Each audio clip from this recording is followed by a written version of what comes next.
इतिहास की किताबों में लिखा है कि मराठा सेना तीसरे पानीपत के युद्ध में हार गए। लेकिन सवाल यह है, क्या सच में सिर्फ मराठा साम्राज्य हारा था या फिर उस दिन पूरा भारत हार गया था? तीसरे पानीपत के युद्ध की वो सच्चाई जो अक्सर इतिहास में नहीं बताई जाती। लेकिन सच्चाई यह है कि मराठों के दुश्मन सिर्फ विदेशी नहीं थे। 18वीं सदी तक मराठा साम्राज्य भारत की सबसे बड़ी शक्ति बन चुका था। उत्तर भारत पर उनका प्रभाव तेजी से बढ़ रहा था। यही बात कई भारतीय शासकों को अस्वीकार्य थी। उस समय रोहिल्ले और अवध के नवाब जैसे शासक मराठों की बढ़ती ताकत से डरने लगे थे। इसी जलन और राजनीतिक स्वार्थ के कारण इन शासकों ने अब्दाली का साथ देना बेहतर समझा। इन्हीं परिस्थितियों को देखकर अफगान शासक अहमद शाह अब्दाली भारत पर हमला करता है।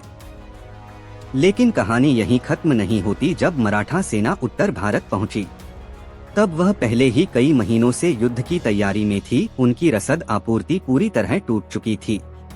खाने की भारी कमी थी, घोड़ों को चारा नहीं मिल रहा था और कई घोड़े मर चुके थे। भूखी और थकी हुई सेना के सामने पीछे हटने का कोई रास्ता नहीं था, क्योंकि पीछे दुश्मन था और आगे सम्मान की लड़ाई। इस स्थिति ने मराठा सेना को मानसिक और शारीरिक रूप से कमजोर कर दिया था। मराठों की सबसे बड़ी ताकत थी उनकी तेज, लचीली और गुरिल्ला युद्ध शैली। वे अचानक हमला करके दुश्मन को चौंका देने में माहिर थे। लेकिन तीसरे पानीपत के युद्ध के दौरान मराठा नेतृत्व ने अपनी पारंपरिक और सफल युद्ध रणनीति को त्याग दिया। उन्होंने भारी तोपों और सीधी मैदान की लड़ाई पर भरोसा किया, जो अब्दाली की सेना के लिए ज्यादा अनुकूल थी। यही रणनीतिक गलती इस युद्ध की सबसे बड़ी भूल साबित हुई।